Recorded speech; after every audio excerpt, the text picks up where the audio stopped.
বাংলাদেশের বিরুদ্ধে যতই ষড়যন্ত্র করুক না কেন, ষড়যন্ত্র করে আর পার পাবে না। কেউ যদি উল্টা পাল্টা কাজ করতে চায় তাদেরকে আমরা সাইজ করে ভারতে পাঠিয়ে দেব। খালি বিএনপি করছে, যুবদল, ছাত্র শিবির, জামাত ইসলাম, মামলার অভাব নাই। কথা বলেন ঠিক কিনা?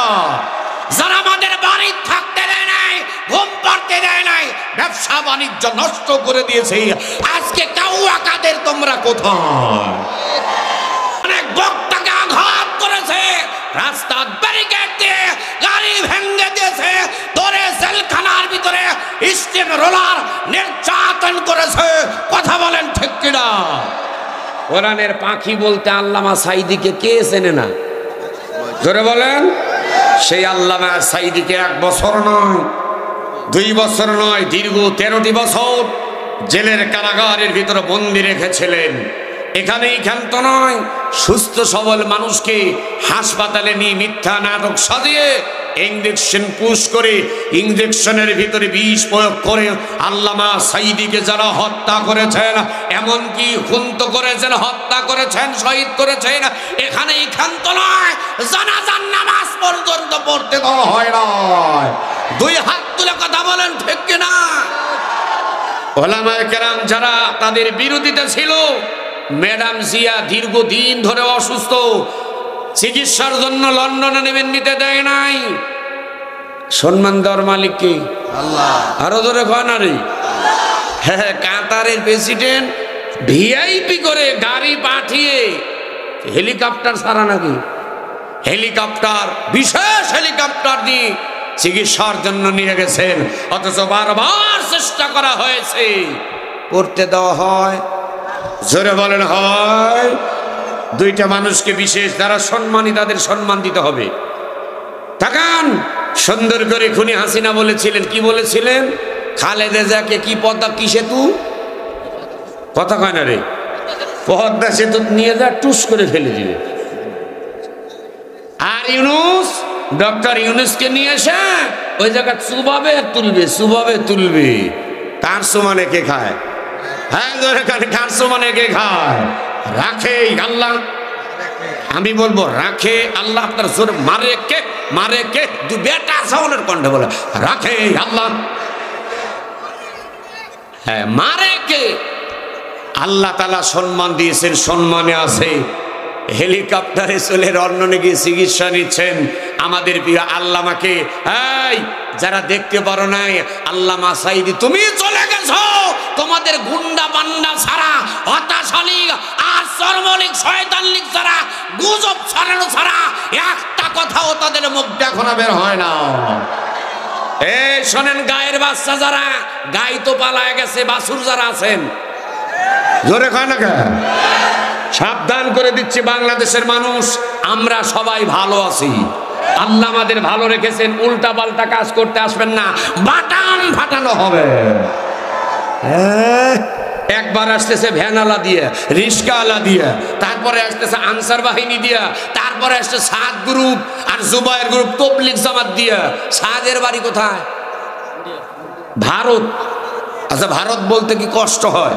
আচ্ছা, আপনারা কি আমার উপর রাগ করতেছেন? আল হুকুমুর রুল, সত্য কথা দিতে লাগে। যত দোষ নন্দ ঘোষ, সত্যটা বললেই দোষ, যত দোষ নন্দ ঘোষ, সত্যটা বললেই দোষ। করলে অন্যায়ের প্রতিবাদ, নামটা হবে তোমার মৌলবাদ ভাইরে, নামটা হবে তোমার জঙ্গিবাদ।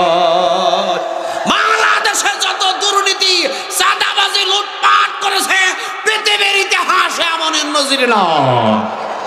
এক একটা চোর নিজেদের বাংলাদেশ হিসেবে ব্যাংকে জায়গা হয় না, সুইস ব্যাংকে টাকা, এক একটা কোটি কোটি টাকা লুটপাট করে মেরে খাইছে। কথা বল ঠিক কিনা? আনসার বাহিনী নিয়ে আসলেন, রিস্কা বাহিনী নিয়ে আসলেন, এ বাহিনী ও বাহিনী, শেষে দেখলেন যে না, এটা তো হচ্ছে না। তখন ধর্মীয় আঘাতে আঘাত আনলেন। ভারতের এই যে এক বাবু, ওই বাবু কথা বললেন রাসূলুল্লাহর চরিত্র নিয়ে। বাংলাদেশের মানুষ তাকান, তারপরে ইসকন নিয়ে বাংলাদেশে হামলা করা শুরু করে দিল। যে জামাত বিএনপি ওইখানে হবে, এরা যাবে, আর ইন্ডিয়ার থেকে গুটি চালতেছে। কথা কোন ঠিক কিনা? লাভ না, তুমি ললিপপ খাও, মোদি কিনে দিবে, তুমি খাও। আমাদের বাংলাদেশে তোমার মতো খুনির আর দরকার না।